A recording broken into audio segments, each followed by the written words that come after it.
Hello, my name is Bussho and I'm reading Master Dōgen's Shōbōgenzō.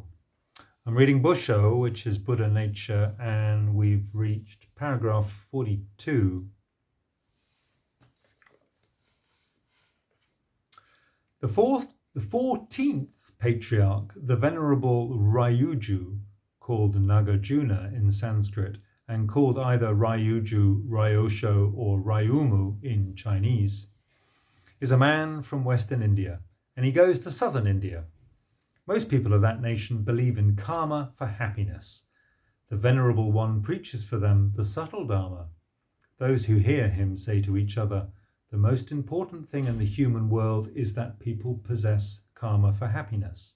Yet he talks idly of the Buddha nature. Who can see such a thing? The Venerable One says, if you want to realize the Buddha nature, you must first get rid of selfish pride. The people say, is the Buddha nature big or is it small? The Venerable One says, the Buddha nature is not big and not small. It is not wide and not narrow. It is without happiness and without rewards. It does not die and it is not born. When they hear these excellent principles, they all turn from their original mind.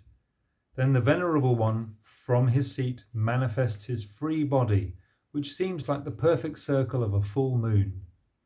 All those gathered only hear the sound of Dharma. They do not see the Master's form. In that assembly is a rich man's son, Kanadeva. He says to the assembly, do you know what this form is or not? Those in the assembly say, the present form is something our eyes have never before seen, our ears have never before heard, our minds have never before known, and our bodies have never before experienced. Kanadeva says, here the Venerable One is manifesting the form of the Buddha nature to show it to us. How do we know this? It may be presumed from the formless state of samadhi in shape resembles the full moon. It may be presumed that the formless state of samadhi in shape resembles the full moon. The meaning of Buddha nature is evident and it is transparently clear. After these words, the circle disappears at once and the Master is sitting on his seat. Then he preaches the following verse. My body manifests the roundness of the moon, by this means demonstrating the physique of the Buddhas. The preaching of Dharma has no set form. The real function is beyond sounds and sights. All of that I've read so far was in italics, and that's the end of the italics. Remember, the true real function is beyond the momentary manifestation of sounds and sights, and the real preaching of Dharma has no set form. The Venerable One has preached the Buddha nature for others far and wide innumerable times, and now we have quoted just one example. If you want to realize the Buddha nature, you must first get rid of selfish pride. We should intuit and affirm the point of this preaching without fail. It is not that there is no realization. Realization is just getting rid of selfish pride. Selfishness is not of only one kind. Pride, too, has many varieties. Methods of getting rid also may be of myriad diversity, but they are all realization of the Buddha nature, which we should learn as realization through the eyeballs and seeing with the eyes. Do not associate the words Buddha nature is not big and not small with those of the common man or the two vehicles. To have thought one-sidedly and stubbornly that the Buddha nature must be wide and great is to have been harbouring a wrong idea. We should consider, as we hear it now, the truth which is restricted just in the moment of the present by the expression beyond big and beyond small. We are able to utilize this hearing as consideration. Now let us return to the poem preached by the Venerable One, in which he says, my body manifests the roundness of the moon, by this means demonstrating the physique of the Buddhas. Because his manifestation of a body has already by concrete means demonstrated the physique of the Buddhas, it is the roundness of the moon. So we should learn all length, shortness, squareness and roundness as the manifestation of a body. Those who have become more and more unfamiliar with body and its manifestation are not only ignorant of the roundness of the moon, but are also other than the physique of the Buddhas. Stupid people think that what the Venerable One calls the roundness of the moon is the manifestation of a fantastically transformed body. This is the wrong idea of types who have not received the transmission of the Buddha's truth. At what place and at what moment might there be another manifestation of a different body? Remember, at this time, the Venerable One is simply seated upon his high seat. The manner in which his body manifests itself is just the same as in the case of any person seated here now. This body is just the roundness of the moon manifesting itself.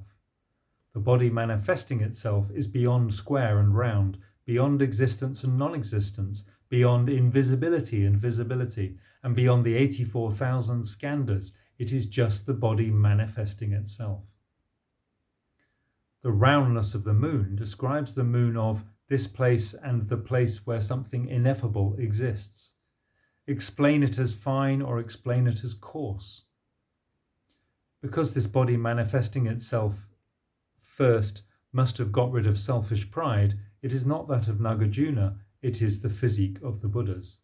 And because it demonstrates by concrete means, it lays bare the physique of the Buddhas. That being so, the periphery of Buddhas is irrelevant. Though the Buddha nature has transparent clarity, which in shape resembles the full moon, there is no arranging of a round full moon. Furthermore, the real function is beyond sounds and sights. The body manifesting itself also is beyond the visual body and beyond the world of aggregation. Its appearance is the same as that of the world of aggregates, but it is demonstration by concrete means. It is the physique of the Buddhas. Such is the aggregation of Dharma preaching, which has no set form. When that which has no set form further becomes the formless state of samadhi, it is a body manifesting itself. The reason that, although the whole assembly is now watching the distant form of the round moon, the eyes have never before seen it, is that it is the totality of Dharma preaching transforming the moment, and it is the manifestation of a free body being beyond sounds and sights. Momentary disappearance and momentary appearance are the stepping forward and stepping back of a circle. Then, from his seat, he manifests his free body, just at which moment all those gathered only hear the sound of Dharma. They do not see the Master's form. The Venerable One's rightful successor, the Venerable Karnadeva, clearly knows this as the form of the full moon. He knows this as the roundness of the moon. He knows this as the body manifesting itself. He knows this as the nature of the Buddhas, and he knows this as the physique of the Buddhas. Though there are many who have entered the Master's room and had their pots filled, there may be none to equal Karnadeva. Karnadeva is a Venerable One worthy of a half seat, and is a guiding master to the order, a complete authority in an auxiliary seat. His having received the authentic transmission of the right Dharma eye treasury, the supreme and great Dharma, is similar to the case of the Venerable Mayakassiyapa, who was the chief seat on Vulture Peak. Nagarjuna had many disciples before his conversation when he belonged to the teachings of non-Buddhism, but he has bid them all farewell. Having become a Buddhist patriarch, Nagarjuna authentically transmits the great Dharma eye treasury to Karnadeva as the one rightful successor to be given the Dharma. This is the one-to-one transmission of the Buddha's supreme truth. Nevertheless, wrong groups of usurpers often boast, we also are the heirs to the Dharma of the great Nagarjuna. They make commentaries and put together interpretations, often having feigned the hand of Nagarjuna himself. These works are not the works of Nagarjuna. Groups discarded long ago by Master Nagarjuna disturb and confuse human beings and gods. Disciples of the Buddha should solely recognize that teachings not transmitted by Karnadeva are not the truth of Nagarjuna. This is right belief and the right conclusion. But many accept what they know to be fake. The stupidity of living beings who insult the great Prajna is pitiful and sad.